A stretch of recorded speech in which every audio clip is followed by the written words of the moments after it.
think about the biggest problems you can think of? People in your life, maybe it's family members, coworkers, neighbors, I don't know. But just think about those for a moment. I know that's the opposite of what people say, clear your minds, put all those things aside. I'm saying, hey, induce anxiety. But think about those for a moment. Are you thinking of a coworker that wants you to use their pronouns? You thinking about someone in your life that's struggling with suicide? You thinking about a marriage that's connected to you that's falling apart? Maybe you have someone that's a loved one that's dying of a terminal illness. You could just insert massive, complex, moral, social problem here. What's the answer? What do you tell them when they say, hey, you're a Christian, what do I do with this? Or you yourself are trying to figure out, what do I do with this? Now, I know you're struggling with these questions. I know that because I get asked all of those on a weekly basis. What do we do? What do we say? How do we act in this situation? Should our answers come from history, from science, from psychology? Should our education and experience help us answer these things? What if we told people that Jesus was the answer to their problem? Would we be viewed as some kind of simpleton, having reduced everything to this one answer? How will they take it? How will they think of us? Will they think we're just stupid for having said this? These are challenges for us as we engage in a very complex world. How do we present this? Today, the passage we're going to be in is 1 Corinthians 1. We're still in chapter 1, verse 18. And Paul is wrestling through this with the Corinthians, and I hope between the last couple of sermons, you've seen the complexity of their world is somewhat comparable to ours in a way that's maybe even unnerving at how close certain problems they were having that they're struggling with are similar to ours, certain sins that they're struggling with are similar to ours. So I want to start reading in verse 18 because Paul has a lot to say about how does God see this, both inside the church in Corinth and outside in the city of Corinth. Verse 18 says, "For the word of the cross is folly to those who are perishing, but to us who are being saved, it's the power of God. For it is written, I will destroy the wisdom of the wise, and the discernment of the discerning I will thwart. Where is the one who is wise? Where is the scribe? Where is the debater of this age? Has not God made foolish the wisdom of the world? For since in the wisdom of God, the world did not know God through wisdom, it pleased God through the folly of what we preach to save those who believe. For the Jews demand signs and Greeks seek wisdom, but we preach Christ crucified, a stumbling block to the Jews and folly to the Gentiles. But to those who are called, both Jews and Greeks, Christ, the power of God and the wisdom of God. For the foolishness of God is wiser than men, and the weakness of God is stronger than men. For consider your calling, brothers. Not many of you were wise according to worldly standards. Not many were powerful, not many were of noble birth. But God chose what is foolish in the world to shame the wise. God chose what is weak in the world to shame the strong. God chose what is low and despised in the world, even things that are not, to bring to nothing things that are, so that no human being might boast in the presence of God. And because of him, you are in Christ Jesus, who became to us wisdom from God, righteousness and sanctification and redemption, so that it is written, let the one who boasts boast in the Lord. And I, when I came to you, brothers, did not come proclaiming to you the testimony of God with lofty speech or wisdom. For I decided to know nothing among you except Jesus Christ and him crucified. And I was with you in weakness and fear and in much trembling. And my speech and my message were not in plausible words of wisdom, but in demonstration of the Spirit and of power, so that your faith might not rest in the wisdom of men, but in the power of God. There should be three main points in this sermon. The first one is the cross is God's answer for worldly wisdom. Verse 18, this is Paul's thesis for this very long paragraph or two. He says, the word of the cross is folly to those who are perishing, but to us who are being saved, It is the power of God. Now, we close the last passage with verse 17, which basically Paul is saying, I don't want to try to compel you with words of wisdom, because if I do that, the cross will be emptied of his power. And now he's going to describe why is that such a huge problem, particularly for them as believers. He doesn't want it to be emptied of his power because the cross itself is the power of God to salvation. So Paul spends some extended time here discussing a particular word, and that word is wisdom. There are about 12 uses in this one short passage of this word wisdom in its various forms. And wisdom plays an important role. Paul's not inventing a term here. He's entering a dialogue that both Jews and Greeks were having in very different contexts. So in the Jewish context, this word wisdom, it's all throughout the Old Testament. If you read Proverbs 8, it describes wisdom being there in the time of creation. It describes how wisdom is personified as this woman. It's attached to and ascribed to the fear of the Lord. In fact, there are several books of the Bible, Job, Proverbs, Ecclesiastes, where wisdom is both the subject matter and also the methodology of presenting the idea. And wisdom is this idea that God rules the world with moral continuity. And when we see that the world is out of order, it forces us to pause and to think. This is Jewish understanding of wisdom. To the Greeks, though, wisdom also had a special place. Paul uses the word for wisdom. The word is Sophia. It's a popular women's name in many countries, but it has just the basic word of wisdom. This is connected to our word philosophy, philosophia, right? We hear the love of wisdom. That's a philosopher. Or I talked about this group called the sophists. Here we also see that root word, Sophia, sophists. Those were the ones who would walk around and were kind of guns for hire. They were pundits, if you will. They just debated whatever position would get them a crowd or get them paid. And so Paul is using this word, and it has a lot of traction in this whole passage.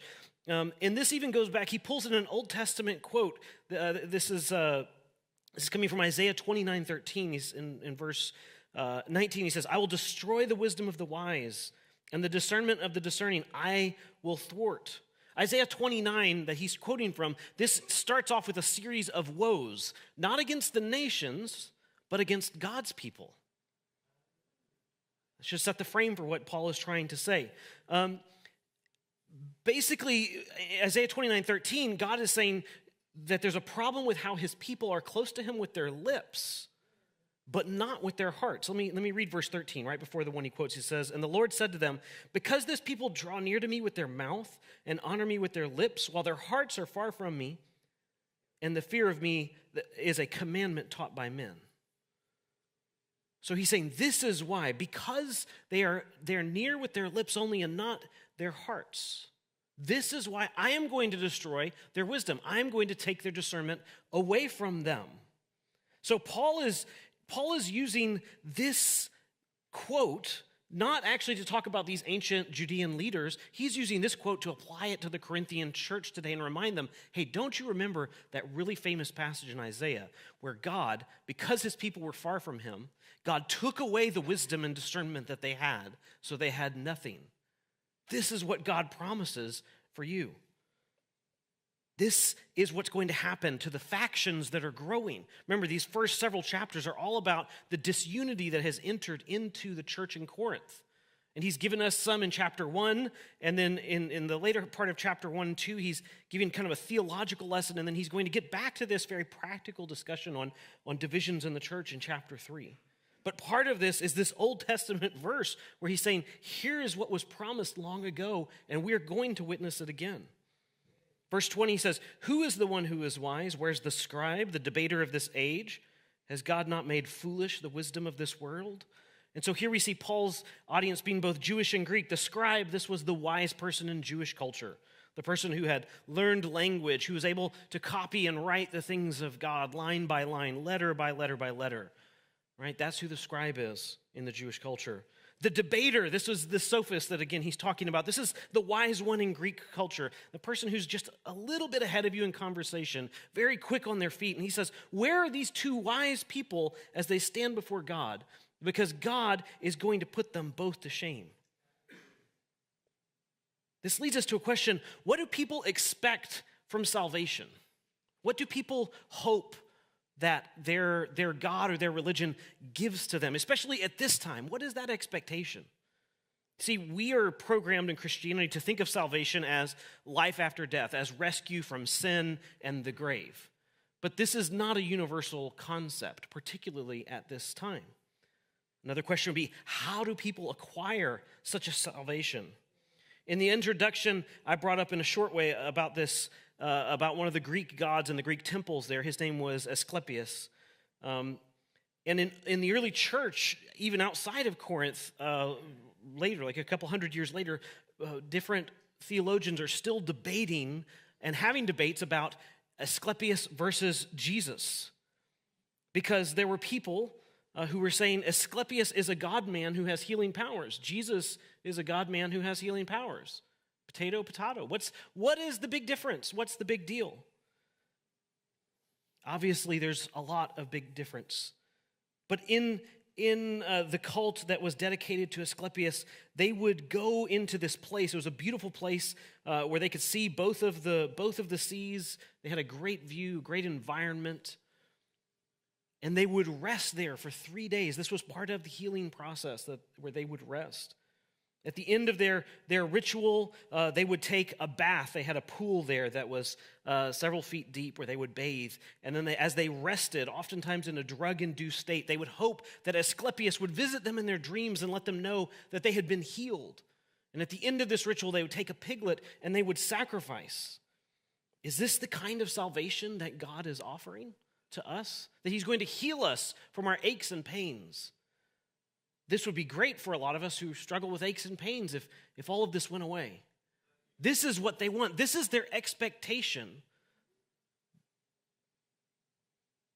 Is it just the healing of the mind and body? At the same time, we could look around the culture today and say, isn't this exactly what our culture is offering us? Take this pill, it will fix everything. Do this practice, it will give you so much more life, so much more energy, so much more of this or that. This is the promise of salvation in our age. It has nothing to do with the life after. It's a very cynical view about this is all that there is, so have the best of it that you can have. Is this how God is going to save people? Just a better plan? Verse 21 answers. He says, "For since in the wisdom of God, the world did not know God through wisdom, it pleased God through the folly of what we preach to save those who believe. Since in the wisdom of God, the world did not know God through wisdom." That's an interesting statement because throughout the Bible it says God reveals himself in creation, that people can know about him through creation. The heavens declare the glory of God. The firmaments show his works. Romans 1 talks about this. Galatians talks about God's law being written on our heart and having a conscience. And yet we know that these things are not enough to save. The gospel has to be part of this. Human reason, human wisdom has never been enough. And he says in God's wisdom, his wisdom is that the folly of what we preach is to save people. Verse 22, the Jews demand a sign, the Greeks seek wisdom. We preach Christ crucified, a stumbling block to the Jews and folly to the Greeks. Now, I don't want you to think when Paul uses this word preaching of what I do on a Sunday, per se. Preaching, this word predates Christianity. This is an ancient, had Roman usage, had Greek usage as well, where when a conqueror would come and would destroy the other side, they would take what they would call an evangelist who would share the good news, right? All of these terms, the New Testament writers are pulling from this war victory language. So they would take an evangelist who would share the good news of their victory. And this act of sharing, this act of proclamation was called preaching. It's the same word that Paul is using here. Teaching the Bible on a Sunday is certainly a kind of preaching, but this is a later adaptation. In its original historic context, it's just someone who is tasked with heralding the good news of a particular victory. In what Paul is saying, it's simply preaching the message of the cross or proclaiming the message of the cross, sharing the message of the cross. This can be done by anyone. This should be done by anyone and everyone. This is what This is what preaching is. So Paul isn't waiting for the world to hear him and the other apostles. He's saying all of us who are believers, we are tasked with this message, or tasked with this mission of sharing the message of God's victory. And his victory is the cross. The problem is that this victory is what I'm going to call a moronic scandal. He says it's a stumbling block to the Jews and a folly to the Gentiles. That word stumbling block in Greek is scandalon. We hear the word scandal in there. That word folly comes from the Greek word moros, moronic. It's a moronic folly. It's a moronic stumbling block, a scandal. We get our English words from here. And so I have a picture here. I showed this in a previous sermon. This is a picture that's inscribed in, this is graffiti. And so you can see someone who is being crucified. This is a depiction of Jesus. And you can see someone kneeling down and worshiping. And this basically names the man, and it says he's worshiping his God, obviously making a mockery of both the cross and the people who worship Jesus. Why is this such a mockery? Why is the idea of the cross such a moronic idea to the ancient world? Well, to the Jews, what were they looking for? They're looking for a political leader, a military leader, someone who will make them strong, who will defeat their enemies, give them their homeland back. The idea of a crucified Messiah is an oxymoron. It's just stupidity. They wanted a cult of power. Give us strength. This is what we want, God. Make us strong again. This is Samson's prayer at the end of his life. Just give me one last chance to get back at them. Make me strong one more time. To the Greeks, though, they wanted health and wealth and success. Everyone coming to Corinth, they're coming to Corinth to make a new life for themselves. Formerly, they worked in military service and they had to do others' biddings. Formerly, they were slaves and hired themselves out for work. Now in Corinth, they're granted new status, new power, new opportunities, new ways of making new money. Are we any different from this today? We want power and health and wealth and success. This is the message of everything in our culture. You can have it all.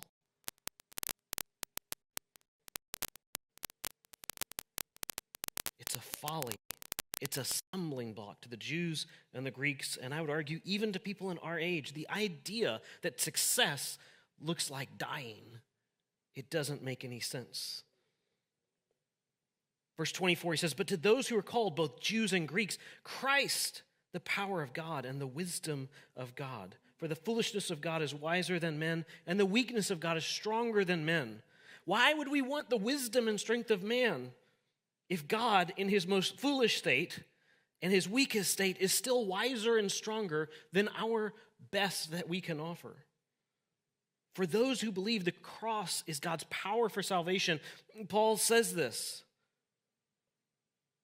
For the word of the cross is folly to those who are perishing. This was the opening verse. But to those of us who are being saved, it's the power of God. This is a common theme throughout Paul's writings in Romans. I'm not ashamed of the gospel. It's the power of God to salvation, to everyone who believes. Next, we see that the cross is God's answer for Christian unity. Verse 26 to 31, he starts talking about them. "Consider your calling, brothers. Not many of you were wise or powerful or strong." When he's talking about calling, he's not talking about their calling to the cross, their calling to salvation. He's talking about their station in life. Remember how you were born. Not a lot of you came from money. Not a lot of you were born into the right families.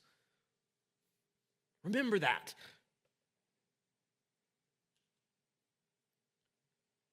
God chose the weak, the foolish, the lowly things to put to shame the strong, the noble, the wise. Now imagine being in their shoes. And Paul starts using language like this. Hey, not many of you were born in strength and in power and with riches and all of this. Guess what? God isn't using the strong and the powerful and the rich. He's using the opposite. And he says in verse 29, he says, here's why. The purpose is so that no human being might boast in the presence of God. That's why God isn't using these things. So who is the foolish, the weak, and the lowly then? Is it the Corinthians? I imagine putting ourselves in their shoes, they'd be going, oh yes, this is an affirmation of who we are. Paul gets us. Yep, God chose us to be his wisdom to the world.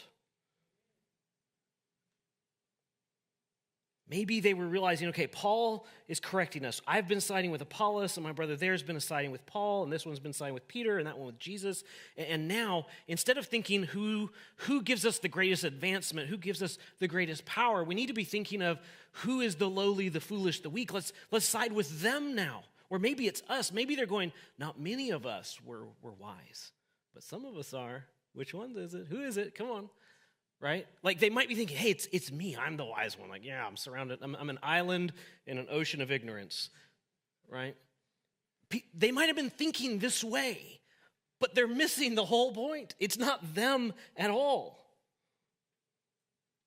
God's foolishness is not the Corinthian believers. Certainly they are foolish. But his foolishness is the cross.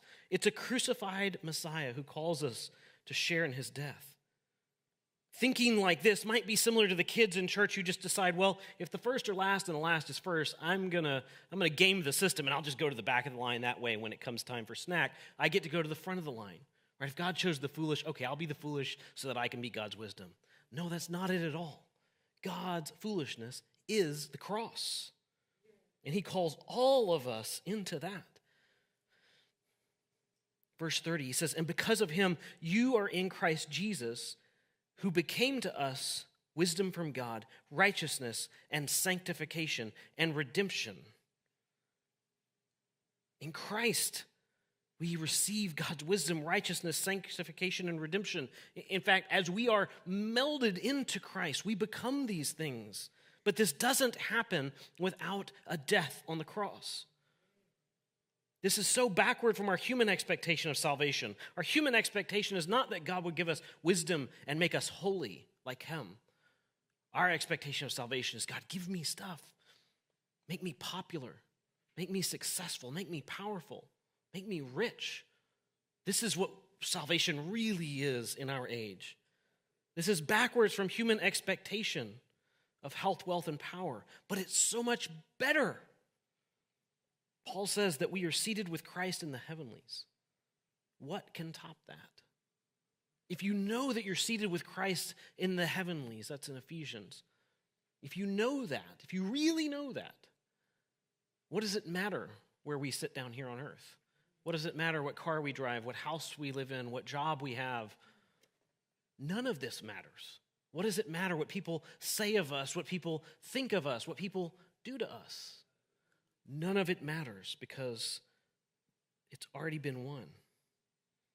This is so much better. This is a better kind of salvation than anything our world has to offer.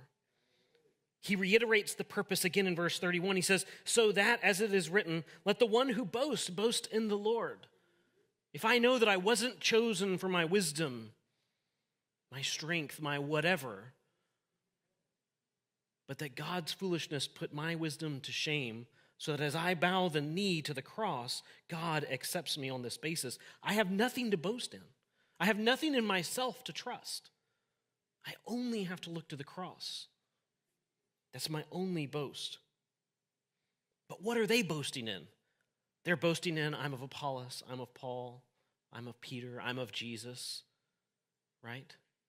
Is it ethnicity, language, style? We don't know why they were choosing those different leaders.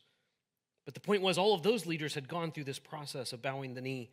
Ben Witherington says, the problem in Corinth was partly that many of those, if not most of the Christians, were not fully socialized into the church. They had not fully understood what it meant to be saved by and to live by grace, but rather continued to dance to the piper that played the favorite cultural tune about social advancement through hard work, wealth, rhetoric, and the like. In such an environment, Paul's gospel must have come as a shock to many. What a great quote by Ben. They haven't figured out that their new identity in Christ is not based on what they're bringing to the table, not based on who they are. It's based on who he is. And because of that, all of these human lines of distinction, all of these human walls that we put up, the human us and them that we put up, these are nonsense. These are irrational categories in the church. They make no sense. They're not going to be in heaven. Why should they be on earth? Finally, we see that the cross is God's answer for powerful faith. All of this talk of God's foolishness, the cross, and the gospel should change how we live. Paul was certainly a well-traveled, well-studied person, especially at this day and age. He must have certainly had the skills to be a great orator. We see his linguistic capacity throughout his many books that he wrote. But he didn't want the power of the cross to be confused with what they were seeing happening around them in their culture by him mimicking the culture. Jesus wasn't supposed to be confused with Asclepius. They're not the same. God's wisdom was not to be confused with the human wisdom of the philosophers and the scribes and the sophists. It's not the same. And the method for spreading the movement of Jesus' followers was not to be confused with the secular evangelists and sophists who were simply building a crowd of people who had itching ears. There's an ancient Greek cynic. The cynics were a group of philosophers that, as their name suggests, were cynical about life. One of these gentlemen, his name was Dio, and he came to Corinth about 20 years after Paul was there.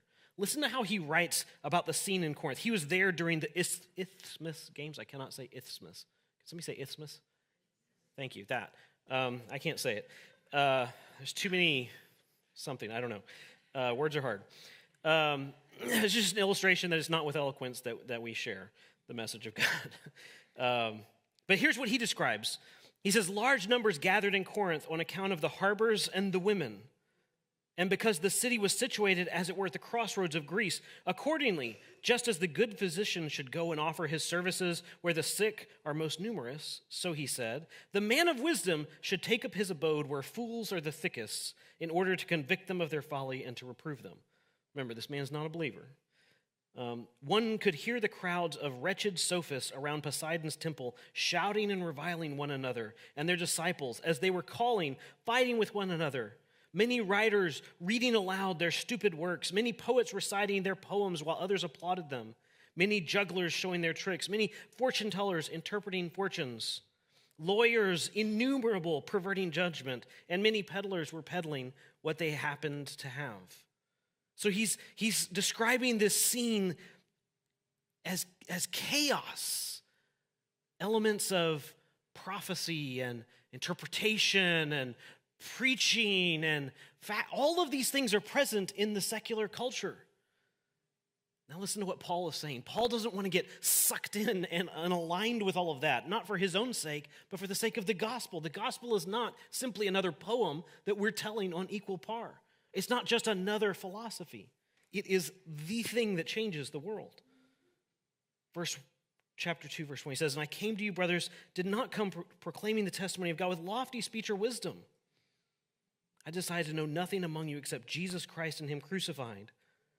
And I was with you in weakness and in fear and trembling, and my speech and my message were not in plausible words of wisdom, but in the demonstration of the Spirit and of power, so that your faith might not rest in the wisdom of men, but the power of God. Paul knew all kinds of things. Think of Paul's usage of the Old Testament, his ability to go back. I mean, he doesn't have modern search tools that we have. He doesn't have Bible software programs or even printed concordances. He had to study this all and memorize it all. He's able to go back and say, well, it's just like the prophet Isaiah says, and then he quotes it with clarity. So he's not unintelligent, but he says, I decided to know nothing except for the cross, so that the foundation of their faith was in the power of God. They weren't swept up into the moment, into some sort of Vanity Fair, as Dio described it, where everything is happening and it's crazy and it's exciting and follow this group and that group and listen to this person and that person. See this wonder and that wonder. He's saying, no. I'm going to come in fear and trembling and in meekness and in just the simplicity of it's the cross. Because I want that to be the foundation for your faith. Not you found the coolest group in town to join up with. I want to give a couple points of application. The cross is countercultural, disappointing, and even aggravating. It really is. Our worldly hopes are be popular, be successful, be powerful, avoid suffering. This is the message of every age. This is the promise of every religion, is that if we do this philosophy or that philosophy, we can have what we want, and we can get away from the things we don't want, suffering. What does the cross promise us?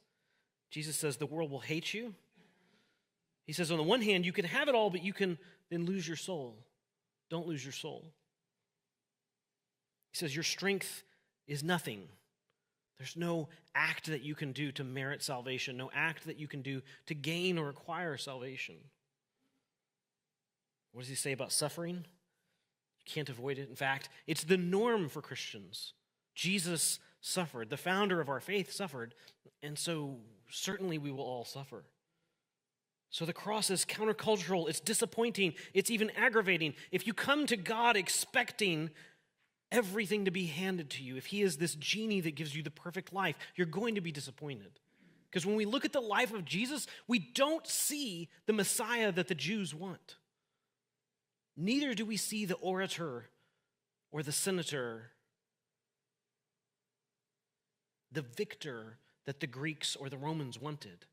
We see someone who was born very lowly, who lived a very ordinary life, who died on a cross to the world in defeat, in shame, in agony, in pain, but then God later raised from the dead. He's not the one that the world is looking for. But the cross is enough. The cross truly is the answer. It's the opening answer. It's the only answer. In the opening of the sermon, I talked to you about those complex moral questions. When you pull back the layers of any of those problems, eventually you come to the point of, well, Jesus really is the answer to that. So-and-so is doing drugs. Why are they doing drugs? Well, they're doing drugs to mask how unhappy they are, mask how stressed they are. Well, why are they stressed? Well, because they're building their own kingdom. They have the need to succeed in life. Well, why do they have the need to build their own kingdom and succeed in life and to be perfect? Don't they know you can't be perfect? No, they don't. Why are they doing this? Well, because that's what the world tells us to. Get the best education, get the best job, get all the money, get all this. Well, what would teach them something else? Well, the idea that success is not humans' ultimate goal. Well, what teaches that? The cross? Ultimately, the answer of why is someone doing drugs comes back to, well, there's some rejection of the cross. We could take question after question after question and just work it back where it comes back to, but if we just die at the cross, this problem eventually evaporates. Not that we're left without the consequences or left without the marks of that. We always will be left with the marks of that. But the solution is simple. Jesus is enough. I mean, imagine for a moment that we see someone who's literally physically dead right here and who through no paramedic work is revived days later at a point where we all know this person is dead and gone. Everything else we say changes. There's a game we used to play in the philosophy program I went through in college where we'd talk about, okay, imagine a room. You were born in this room. All you see are these walls and ceiling and floor around you. Just a bunch of us in the room, and we can reason. We can create different schools of thought, right? Is this thing, we can call it a wall, right? Is this a wall right here? Does this just extend into infinity? That's all that's on the other side? There's nothing, there's no other side?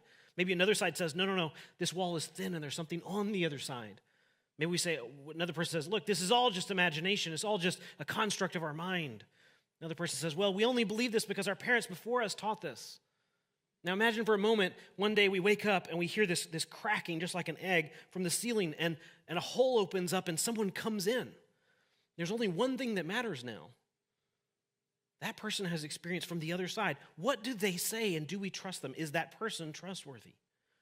This is what it means to put all of our eggs in the basket of the cross. If Jesus really is raised from the dead, there is only one answer. This is a groundbreaking, life-changing moment. Why then are we so quick to look past this answer in our reasoning? We do this in our reasoning with our friends and relatives and coworkers when they ask us the answer to a problem. We do this in our own lives. Why do I care about this thing so much?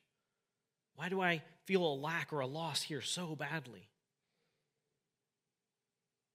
Am I really trusting in the cross and the power of his resurrection as being the only thing that matters? And finally, are we willing to embrace this message? Not just the message, but the method of the cross.